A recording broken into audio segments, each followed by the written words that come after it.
Well, greetings, English 50ites. Let's talk about writing a review, the chapter, and of course, your upcoming review. So the first thing I want to make clear is we'll actually start this next week, and potential topics will be posted, but you can pick your own topic.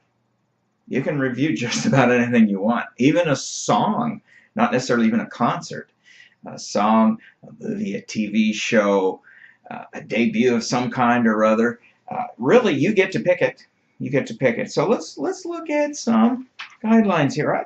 I kind of like this book. I'm hoping you do because it has a lot of color to it, a lot added to it of interest without being distracting. You know, sometimes these books turn into chaotic jumbles of chapters because of all the little sweeteners that are put in the columns, and they become a distraction. But you've even got my favorite here, Rotten Tomatoes, on page 230, and those reviews. So what are we talking about?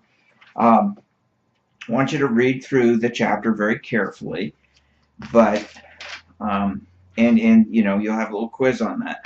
But what you want to keep in consideration here is really kind of the same old bugaboo we've been working with along the way, and that is that the whole approach to this, in my opinion, or I believe, that's great for if you and I were just having a casual conversation about a topic, or let's say around the dinner table, and we can even, you know, dispute the different points about it and so on.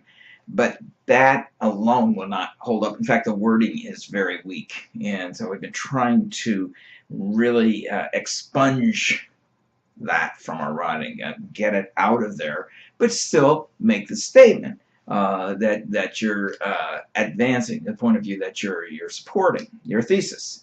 All right, so this is really, really good on criteria for evaluation.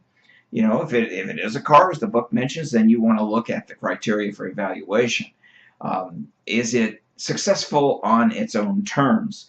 If it's a movie like McFarland, and I think a few of you were going to take me up on that extra credit assignment, and I have a workaround for that as well, since it's difficult to now go see the movie, and I'll be working with, I think it was Emma who asked about that, and I do have a way that you can do that.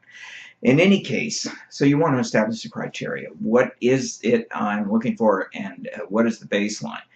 You know, as an example of really poor use of criteria, I remember taking a portable college trip or two with the art instructor, good friend of mine who would take students up to the museums in San Francisco.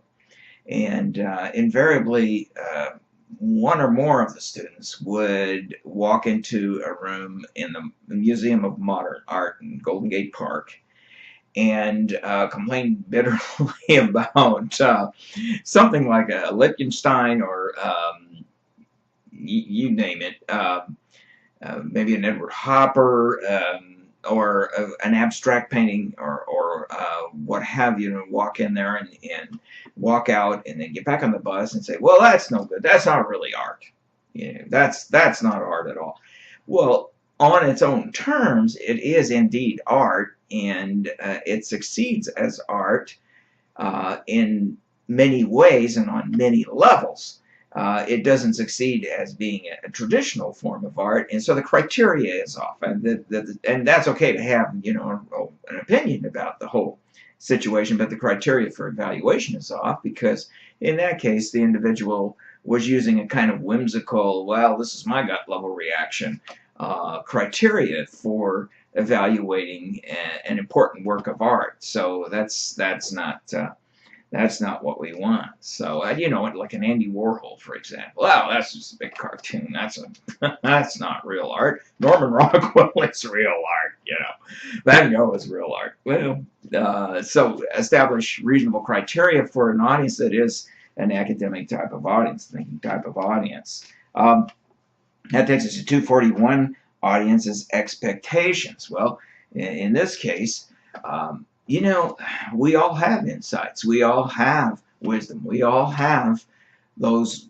aha, voila moments. And when we say, something really occurred to me that's worth sharing, and you have that within you. It's just a matter of finding those in relation to your review, using support. And, I think using close analysis. So if you do evaluate a movie, you do write a review of a movie, it's probably much better to look at a DVD. It's something that you can look at very carefully over and over again, not just necessarily just going to a movie and having a one-shot approach to it, because you can't easily dig into the detail that way. I mean, it can be done, but it's not necessarily the easiest way. But again, we're trying to get out of the review, get rid of the whole business. Oh, I liked it. Or I didn't like it, because that only goes so far. What we really need is, all right, if let's say the movie succeeded on a certain level or failed or perhaps was lacking in a certain way, what is that way? Maybe the dialogue was a little stilted or not true to life, and you can show evidence from that by quoting directly from the movie. Or maybe a scene was really unrepresentative of a city street in New York, because many of the images in the city street were reversed or something like that, and you want to criticize that. I mean, that certainly makes sense.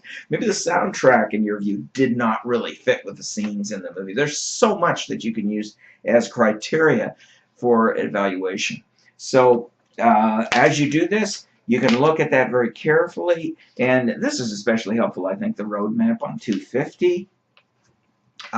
Again, this does an excellent job of getting your feet wet on how to do a review like this, evaluating your subject, thinking about your first impressions. Usually, again, those knee-jerk reactions are not the ones that hold up to any sort of scrutiny. And so if we're going to have meaningful discussion, dialogue, debate, then whatever we contend has to hold up to scrutiny. It can't be a series of hasty generalizations about the topic. I received the paper in 101B, which basically said over and over again in the first paragraph, books are always better than movies. Books are always better than the movies the books are based on. The movies based on the book, and the book is always better. 100%, no exceptions to that. And so that's not going to hold up, because, of course, there are numerous exceptions to that, and that's just an off-the-top of the head random opinion.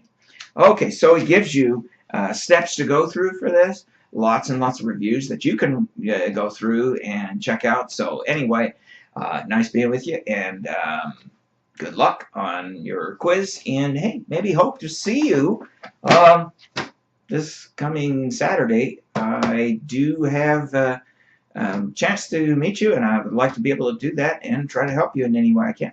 All right. Sayonara.